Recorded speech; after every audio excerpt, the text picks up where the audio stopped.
하나님의 말씀은 출애굽기 10장 21절에서 29절까지입니다.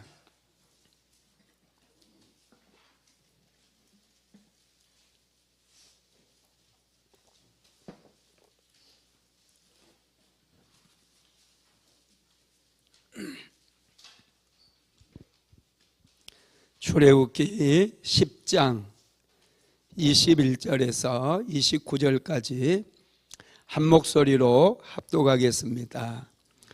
여호와께서 모세에게 이르시되 하늘을 향하여 내 손을 내밀어 애굽 땅 위에 흑암이 있게 하라.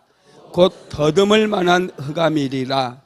모세가 하늘을 향하여 손을 내밀매 깜깜한 흑암이 3일 동안 애굽 온 땅에 있어서 그동안은 사람들이 서로 볼 수 없으며 자기 처소에서 일어나는 자가 없으되 온 이스라엘 자손들이 거주하는 곳에는 빛이 있었더라. 바로가 모세를 불러서 이르되 너희는 가서 여호와를 섬기되 너희의 양과 소는 머물러 두고 너희 어린 것들은 너희와 함께 갈지니라. 모세가 이르되 왕이라도 우리 하나님 여호와께 드릴 제사와 번제물을 우리에게 주어야 하겠고 우리의 가축도 우리와 함께 가고 한 마리도 남길 수 없으니 이는 우리가 그 중에서 가져다가 우리 하나님 여호와를 섬길 것임이며 또 우리가 거기에 이르기까지는 어떤 것으로 여호와를 섬길는지 알지 못함이니라 하나 여호와께서 바로의 마음을 완악하게 하셨으므로 그를 보내기를 기뻐하지 아니하고 바로가 모세에게 이르되 너는 나를 떠나고 스스로 삼가 다시 얼굴을 보지 말라. 내가 내 얼굴을 보는 날에는 죽으리라. 모세가 이르되 당신이 말씀하신 대로 내가 다시는 당신의 얼굴을 보지 아니하리이다. 아멘. 할렐루야. 우리 옆 사람하고 인사 한번 합시다. 은혜 받읍시다. 은혜 받읍시다. 할렐루야. 오늘 또 풍성한 은혜가 우리의 삶에 넘치도록 부어질 줄로 믿습니다. 출애굽기 19번째 말씀인데요, 9번째 흑암의 재앙, 이런 제목의 말씀입니다. 하나님은 역사의 주관자이십니다. 하나님께서는 일을 만드시고 그 일을 이루어 가시는 분인 줄 믿으시기를 바랍니다. 하나님께서는 죄 때문에 고통받는 인류를 구원하기 위해서 구속의 역사를 시작하십니다. 그래서 아브라함을 선택하셨고요, 또 이스라엘 백성들을 선택하셨어요. 특별히 하나님께서 야곱을 통해서 이스라엘 백성들이 이제 큰 민족으로 성장하게 하기 위해서 애굽으로 내려가게 하셨고, 드디어 400년이 지나는 동안에 이스라엘 백성들은 거대한 민족이 되었습니다. 그때 하나님께서 모세를 보내서 바로 왕에게 너는 내 백성 이스라엘을 보내라, 이렇게 말씀하신 거예요. 하나님께서 이제 구속의 역사를 구체적으로 이루어 가시기 위해서 그렇게 말씀하신 것이죠. 그런데 여러분, 바로는 만만치가 않습니다. 한두 번 여러분 하나님께 얻어맞은다고 해서 바로가 이스라엘 백성들을 쉽게 포기하지 않았어요. 바로는 여러분 마귀의 상징이라고 제가 말씀드렸죠. 마귀도 끈질깁니다. 그렇게 우리가 몸부림치며 하나님께 기도하고 어둠의 영들을 대적해서 기도해도 이 어둠의 영들은 만만치가 않아요. 잘 물러가지가 않아요. 그래서 우리가 영적으로 세워지고 또 우리가 하나님의 사람으로 성장해 가는 데는 굉장히 어려움들이 많이 있는 거예요. 이스라엘 백성들을 하나님께서는 바로 왕에게 보내라고, 내보내라고 말씀하시면서 지금까지 무려 8번의 재앙을 내렸어요. 8번의 재앙 때문에 애굽의 백성들은 엄청난 고통을 당했고 애굽의 온 땅은 황폐화가 되어버렸어요. 그럼에도 불구하고 바로는 여전히 하나님의 말씀을 거역합니다. 그래서 이제 하나님께서 또다시 애굽 땅에 9번째 재앙을 준비하시고 9번째 재앙을 내리셨어요. 그게 오늘 본문에 나와 있는 말씀입니다. 우리 오늘 본문 출애굽기 10장 21절에서 22절까지 한번 같이 읽어보겠습니다. 여호와께서 모세에게 이르시되 하늘을 향하여 내 손을 내밀어 애굽 땅 위에 흑암이 있게 하라. 곧 더듬을 만한 흑암이리라. 모세가 하늘을 향하여 손을 내밀매 캄캄한 흑암이 3일 동안 애굽 온 땅에 있어서. 아멘. 애굽에 흑암의 재앙을 하나님께서 내리셨어요. 모세에게 명하니 모세가 하늘을 향하여 손을 드니까 하늘에 빛이 사라져 버리는 거야. 여러분 3일 동안이나 빛이 사라져 버렸어요. 이거 엄청난 충격이거든요. 여러분 누가 빛을 거두어 가신 것이죠? 하나님께서 빛을 거두어 가셨어요. 빛을 누가 만들었어요? 하나님께서 빛을 만들었어요. 창세기 1장에 보면 빛이 있으라 하심에 빛이 있었고 이렇게 말씀해요. 하나님께서 말씀하시니까 빛이 만들어졌다라는 것이죠. 하나님은 빛도 만드셨고 어두움도 만드신 줄 믿으시기 바랍니다. 이사야서 45장 7절도 한번 읽어볼까요? 시작. 나는 빛도 짓고 어둠도 창조하며 나는 평안도 짓고 환난도 창조하나니 나는 여호와라. 이 모든 일들을 행하는 자니라 하였노라. 아멘. 하나님께서 빛도 만드시고 어두움도 만드셨다라는 거예요. 그러냐 하나님께서 말씀하시면 얼마든지 빛도 사라져 버릴 수가 있는 거예요. 애굽 땅에 빛이 사라져 버렸어요. 애굽 사람들은 태양신을 섬겼습니다. 최고의 신을 태양신으로 섬겼는데 이 태양신의 이름이 라예요. 라. 도레미파솔라. 이 라신입니다.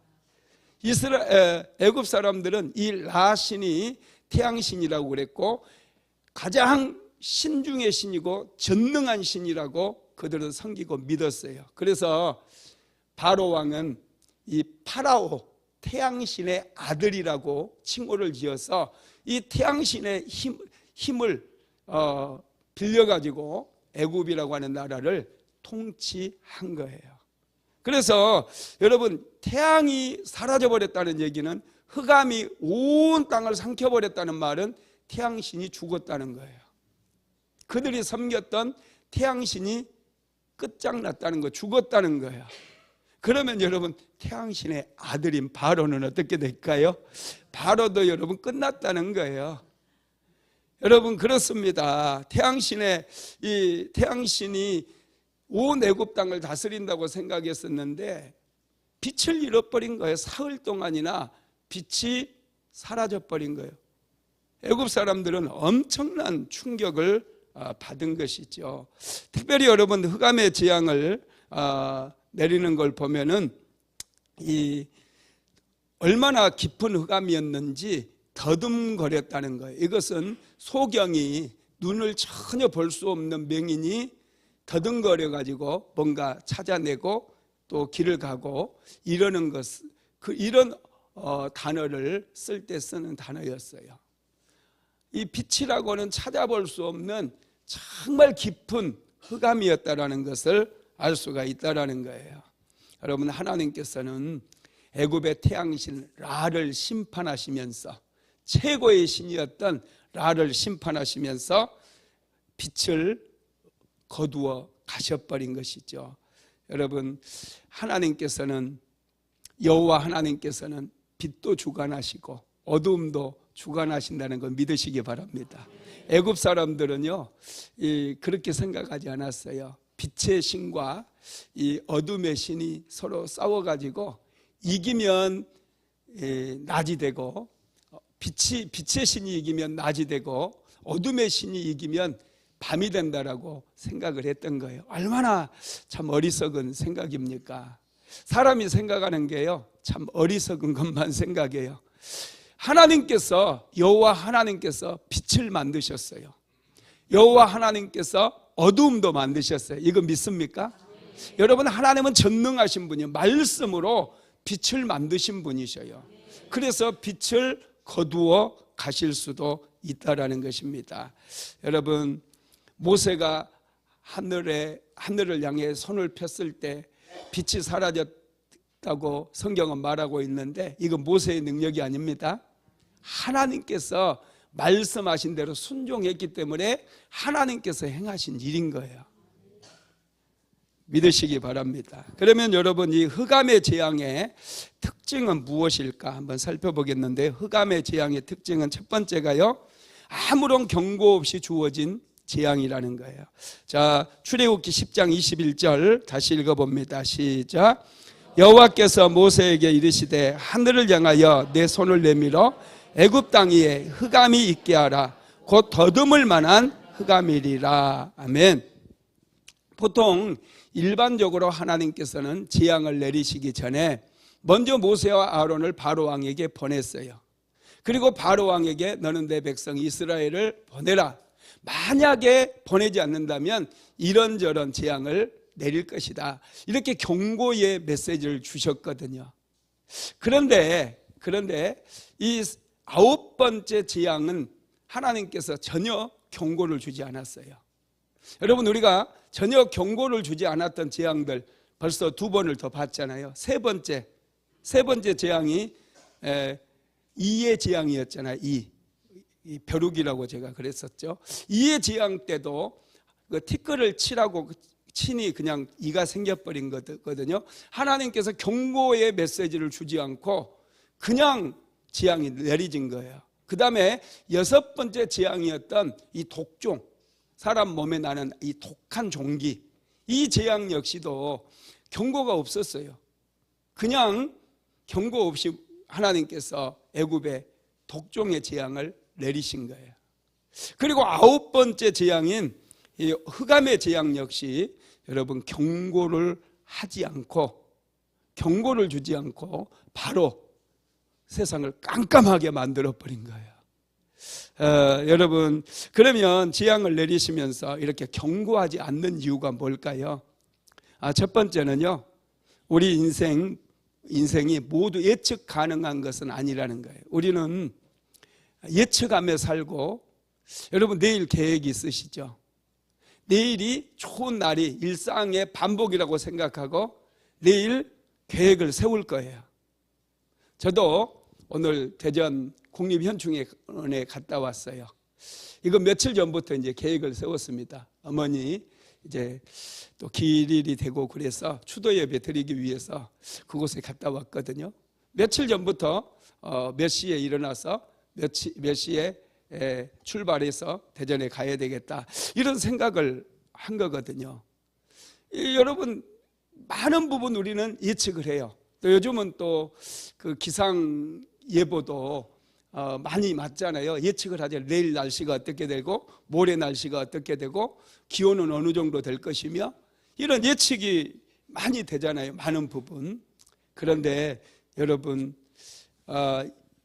예측이 이렇게 우리가 늘 예측하며 살고 있지만은 전혀 예측할 수 없는 상황이 우리의 삶에 찾아올 수 있다라는 거예요. 애굽의 백성들 역시 마찬가지였어요. 해가 지고 또 해가 뜰 것이고 또 하루 해가 지면 그 다음날 해가 뜰 것이라고 예측을 했거든요. 그런데 갑자기 3일 동안 해가 뜨지 않는 거예요. 깜깜한 밤만 계속되는 거예요. 여러분, 우리 인생에 우리가 예측할 수 없는 그런 상황들이 찾아올 수 있어요. 그래서 우리는 늘 하나님과 동행하는 그런 인생을 살아야 된다라는 거예요. 여러분, 오늘 수요 예배가 있는 거 다 어제 예측했죠? 그러니까 오늘 낮에는 일 좀 보고 공휴일이고 그러니 또 뭐 친구를 만난다든지 또 무슨 일을 가족들끼리 잠깐 어디 간다든지 이런 계획도 세웠을 거예요. 그런데 저녁에는 수요 예배가 있으니 예배에 나와야 되겠다, 이렇게 생각하고 오늘 나온 줄로 믿습니다. 사람들은 이렇게 늘 예측을 해요. 그리고 계획을 세워요. 그런데 어느 날 전혀 예측할 수 없는 그런 상황도 올 수 있다는 것을 하나님께서 우리에게 은연중에 보여주시는 거예요. 그러니 늘 하나님과 동행하시기 바랍니다. 우리는 연약해요. 하나님께서 자연법칙을 조금만 조정해버려도 대혼란이 생긴다라는 거예요. 우리는 한계가 너무 많아요. 그래서 하나님 앞에 항상 겸손하게 살아야 될 줄로 믿습니다. 두 번째로는요, 최후의 심판 역시 예고 없이 있을 것이라는 거예요. 예수님은 제자들에게 승천하시면서 너희들이 본 그대로 다시 오실 것이라고 말씀하셨어요. 이제 예수님께서 초림하실 때는 어린 양의 모습으로 이 땅에 오셨지만 다시 오실 예수님께서는 유다 지파의 사자의 모습으로 오신다고 그랬어요. 심판주의 모습으로 다시 오신다는 거예요. 그런데 여러분, 때와 시간은 아무에게도 가르쳐주지 않았어요. 전혀 예측할 수 없는 상황 속에 예수님께서 오신다고 그랬거든요. 약속이에요. 그러니 우리는 몇 년, 몇 월, 며칠 날 예수님이 오실 것 전혀 예측할 수 없어요. 그렇지만은 예수님은 반드시 다시 오신다는 것을 알 수 있어요. 예측하지 못한 시간에 예수님은 다시 오셔요. 왜냐? 하나님의 약속이거든요. 약속은 반드시 이루어진다는 거 믿으시기를 바랍니다. 두 번째로 흑암의 재앙의 특징이 뭐냐면 가장 의미가 큰 재앙이에요. 이 다른 8가지 재앙보다도 가장 의미가 큰 재앙입니다. 왜 의미가 크냐면 두 가지를 얘기하면, 먼저 빛도 어둠도 다 하나님의 통치 속에 있다라는 거예요. 빛도 어둠도 하나님께서 다 주관하고 계신다라는 거예요. 애굽 사람들은 빛을 주관하는 신이 따로 있고 어둠을 주관하는 신이 따로 있다고 생각했어요. 그러나 여러분, 빛은 하나님께서 만드셨고 하나님의 섭리 아래서 계속해서 여러분 낮이 되기도 하고 또 밤이 되기도 한다라는 것을 믿으시기를 바랍니다. 이사야서 47장 7절 한번 읽어봅시다. 45장 7절. 나는 빛도 짓고 어두움도 창조하며. 그 다음에 시편 74편 16절로 17절 같이 읽어볼까요? 낮도 주의 것이요 밤도 주의 것이라. 주께서 빛과 해를 마련하셨으며 주께서 땅의 경계를 정하시며 주께서 여름과 겨울을 만드셨나이다. 여러분, 낮도 주님의 것이고 밤도 주님의 것이 돼요. 주님께서 빛과 해를 만드셨대요. 여러분, 이걸 알아야 돼요. 우리는 하나님께서 주신 날들을 선물로 살고 있어요. 내가 빛을 만든 것도 아니고 내가 어둠을 만든 것도 아닌데 하나님께서 만들어 놓은 것들을 우리가 누리면서 살고 있다라는 거예요. 그러니 이것마저도 감사의 제목이에요. 낮이 오고 또 밤이 오는 거, 여러분 밤도 아주 중요합니다. 국화꽃이 피는 것은요, 이 낮의 길이가 아니라 밤의 길이 때문에 핀대요. 이 밤의 어두움의 시간들이요, 이 어두운 시간들이 또 이 지구상의 생명체들을 성장하게 하고 자라는데 아주 또 중요하다고 그러더라고요. 이 빛만 중요한 게 아니라 어둠도 중요해요. 그러니 여러분, 우리의 삶에도 이 빛과 어둠이 교차하잖아요. 좋을 때도 많이 있지만 힘들고 어려움의 시간들도 많이 있거든요. 그런데 여러분, 실제로 우리를 성장시키고 우리를 위대한 믿음의 사람으로 연단하는 것은요, 이 어두움이에요. 우리가 고통 가운데 있을 때 우리는 부르짖고 기도하거든요. 그래서 우리의 믿음이 더 성장하거든요. 고통 가운데 부르짖을 때 하나님의 음성을 들을 수 있고 하나님을 만나는 그 놀라운 은총을 우리가 받게 되거든요. 그러니 여러분, 모든 것이 다 하나님의 주권 아래에 있다는 것을 생각하시면서 여러분, 힘든 일이 찾아오면 기도하면 돼 하고 하나님께 기도함으로 오히려 믿음을 성장시키는 그런 기회가 되게 되기를 주님의 이름으로 축복합니다. 하나님께서는 밤도 낮도 다 만드시고 이 모든 것의 주권자라고 말씀하셨어요. 그래서요, 참 신기한 것은 애굽 온 땅에 지금 사흘 동안이나 흑암으로 가득 차 있는데 이스라엘 백성들이 있는 곳에는 빛이 있는 거예요. 야, 놀랍죠? 한번 읽어봅시다. 출애굽기 10장 22절에서 23절 시작. 모세가 하늘을 향하여 손을 내밀매 캄캄한 흑암이 3일 동안 애굽 온 땅에 있어서 그동안은 사람들이 서로 볼 수 없으며 자기 처소에서 일어나는 자가 없으되 온 이스라엘 자손들이 거주하는 곳에는 빛이 있었더라. 이스라엘 백성들이 거주하고 있는 고센 땅에는 밤과 낮이 계속 되고 있는 거예요. 애굽 사람들이, 여러분 고센 땅도 애굽 땅이거든요. 뭐 큰 애굽 땅이 좀 크기는 했지만은 고센 땅도 애굽 땅이에요.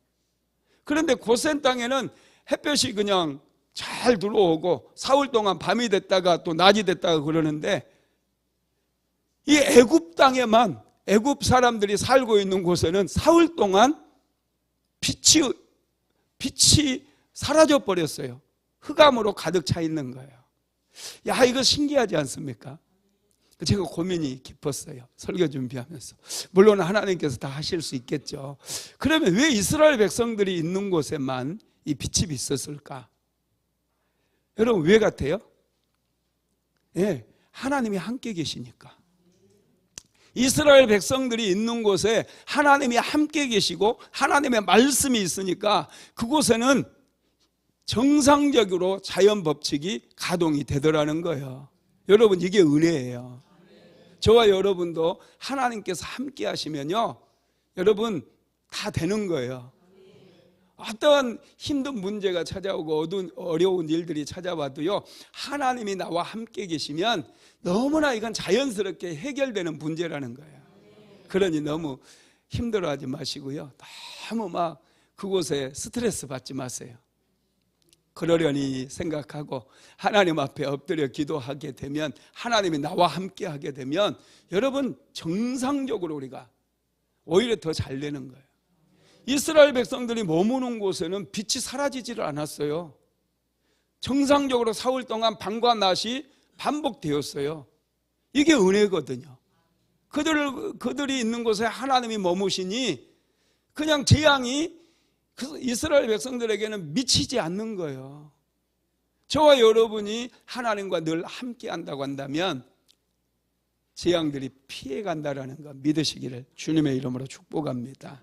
그래서 여러분, 우리는 하나님께서 우리와 함께 해달라고, 우리 가정에도 우리 자녀들에게도 남편과 아내에게도 함께 해달라고 늘 기도해야 돼요.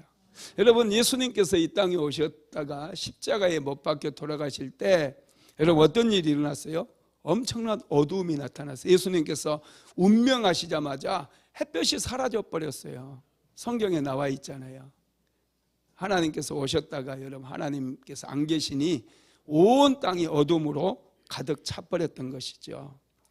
두 번째 흑암의 재앙은 사람들의 마음에 내린 재앙이었어요. 흑암의 재앙의 특징 두 번째는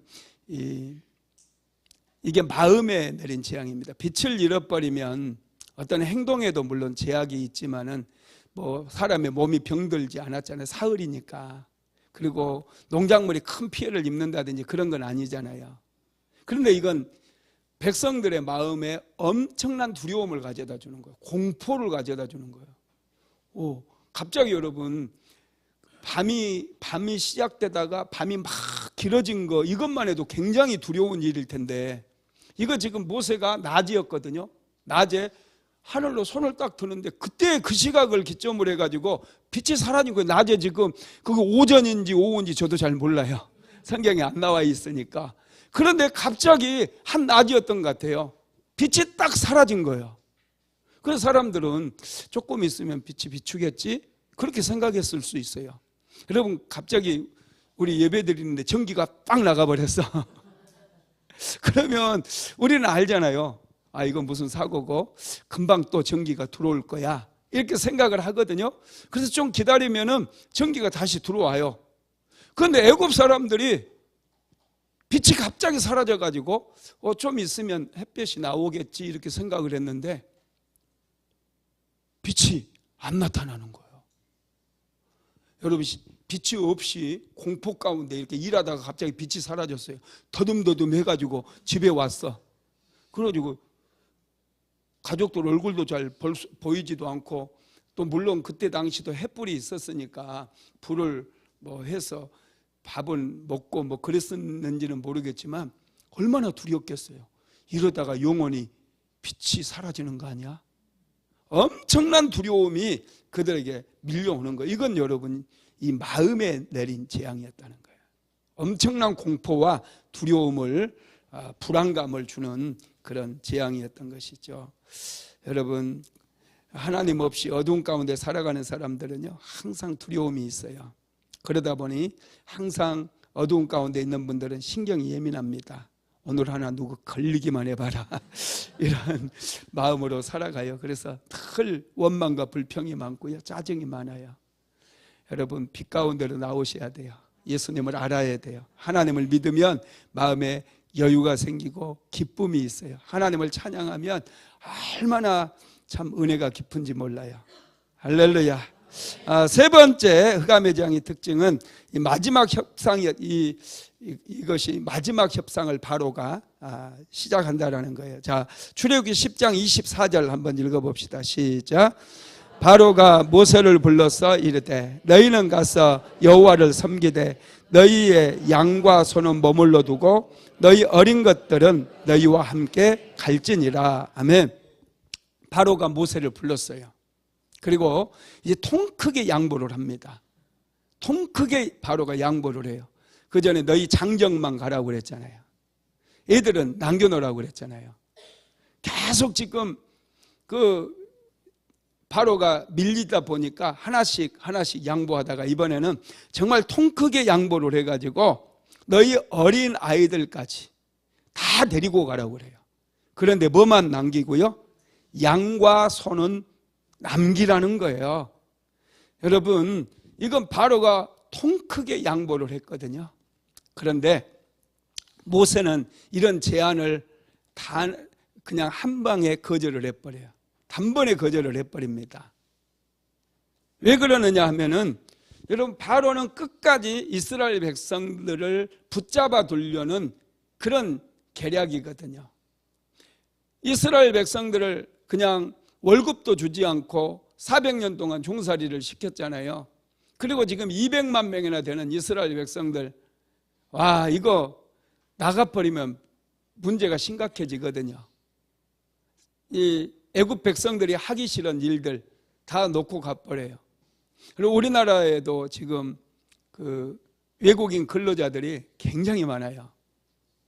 특히 3D 업종에 우리나라 사람들이 힘든 일, 더러운 일 이런 거 잘 안 하려고 그러잖아요. 그래서 이 공장 같은 데 가면은 외국인 근로자 힘든 일들 다 하고 있거든요. 이분들이 그냥 하루아침에 이제 우리 한국에서 일 안 할 거야. 그러면서 이분들이 다 손 놓고 가버리면은 어떻게 돼요? 우리나라 여러분 경제가 마비될 수 있어요. 굉장히 문제가 생기는 거예요. 공장마다 문을 닫아야 되고요. 일할 일손이 없으니까 큰일 나는 거거든요. 지금 애굽 땅에서 이스라엘 백성들이 이 3D 업종을 다 감당하고 있는데 이제 다 데리고 나가겠다고 하니까 바로 왕은 이거 감당할 수가 없는 거죠. 애굽의 경제가 무너지는 거예요. 그래서 끝까지 지금 끈질기게 붙잡고 있다가 이제 겨우 사람들은 다 보내겠다라고 얘기를 했어요. 그리고 너희의 양과 소는, 너희의 재산은 여기에 남겨두라는 거예요. 이것은 여러분 바로의 계략이 숨겨져 있는 것이죠. 모세는 이 바로의 제안을 이런 지하에 거절을 해버려요. 받아들이지 않습니다. 협상이 결렬돼 버린 거예요. 그러면 여러분, 협상이 결렬된 이유는 무엇이냐? 첫 번째는요, 자유의 문제입니다. 자, 출애굽기 10장 25절로 26절 같이 읽어볼까요? 시작.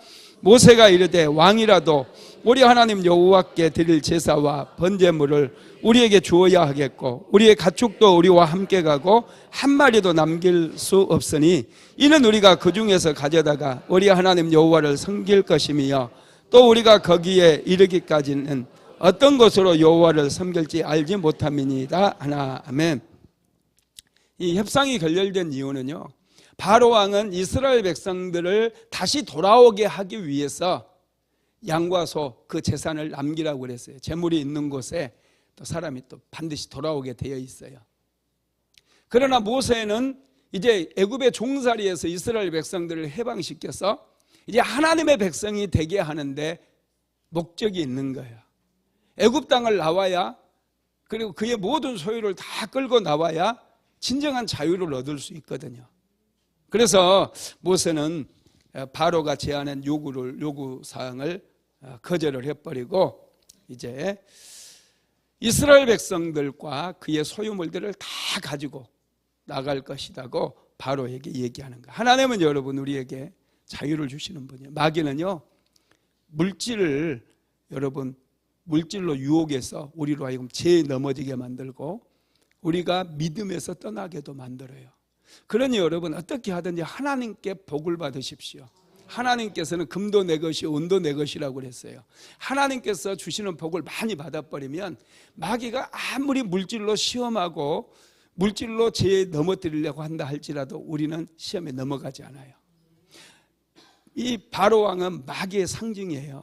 끝까지 우리를 자기의 종으로 묶어두려고 그러면서 이 재정으로 경제력으로 여러분 우리를 죄에 빠뜨리려고 한다는 거예요. 그러니 어떻게 해서든지 하나님 앞에 복을 받으시기 바랍니다. 두 번째로는 여러분 생존의 문제입니다. 광야에서 이제 곡식을 재배할 수 없잖아요. 광야에서 광야를 떠돌면서 어떻게 농사를 지을 수 있겠어요? 그러니 이제 양과 소라도 끌고 나가야지 젖을 그 우유 이제 그 소를 통해서 또 양을 통해서 우유를 구할 수도 있고 심지어는 또 그 양식으로 삼을 수도 있어요, 고기를. 그래서 어떻게 해서든지 양과 소를 가축을 데리고 가야 돼요. 가축이 없으면 견딜 수가 없습니다. 농사를 지을 수 없는 척박한 땅이거든요. 그래서 모세는 생존을 위해서라도 반드시 우리가 양과 소를 비롯한 가축들을 몰고 가리라 이렇게 생각을 한 거예요. 그리고 세 번째로는 하나님께 제물을 드리기 위해서. 특별히 모세가 바로왕에게 한 얘기를 보면 우리가 그 중에서 가져다가 우리 하나님 여호와를 섬길 것임이며 또 우리가 거기까지 이르기까지는 어떤 것으로 여호와를 섬길는지 알지 못함이니이다. 이렇게 26절에서 말씀을 했거든요. 모세는 하나님께 드릴 제물을 최고의 것으로 드리고 싶다는 거예요. 만약에 여기서 하나님께 드릴 제물이라고 선택해가지고 광야로 끌고 가다 보면 예를 들어 소 한 마리 끌고 갔는데 소가 자칫 잘못돼가지고 죽어버릴 수도 있잖아요. 또 갑자기 병 들어버릴 수도 있잖아요. 그러면 하나님 앞에 그 제물로 드릴 때 최고의 것이 되지 못해요. 뭐 몇 마리 뽑아간다 할지라도 모세는 최고의 것을 하나님께 드려야 된다는 거예요. 여러분 이런 마음이 우리에게도 필요한 줄 믿으시기 바랍니다. 하나님께 드려야 될 제물을 최고 가장 좋은 것으로 드려야 된다고 모세는 바로에게 그렇게 얘기를 합니다. 그리고 분명하게 모세는 바로에게 얘기하는 거예요. 양과 소도 다 데리고 가겠다. 그러니까 바로가 통 크게 양보했는데 이걸 받아들이지 않으니까 엄청 화를 내면서 이렇게 얘기합니다. 자, 출애굽기 10장 28절 읽어볼까요? 시작. 바로가 모세에게 이르되 너는 나를 떠나가고 스스로 삼가 다시 내 얼굴을 보지 말라. 내가 내 얼굴을 보는 날에는 죽으리라. 아멘. 협상이 결렬되니까요, 바로가 엄청나게 화가 난 거예요. 그래서 모세에게 너는 빨리 사라져. 내 눈에 보이면 확 죽는 거야. 빨리 사라지라는 거예요. 바로가 너무 화가 났어요. 그런데 바로가요 정말 어리석은 거 아니에요? 정말 너무 어리석은 거예요. 지금 재앙이 내릴 때마다 그 재앙을 누가 멈추게 했어요?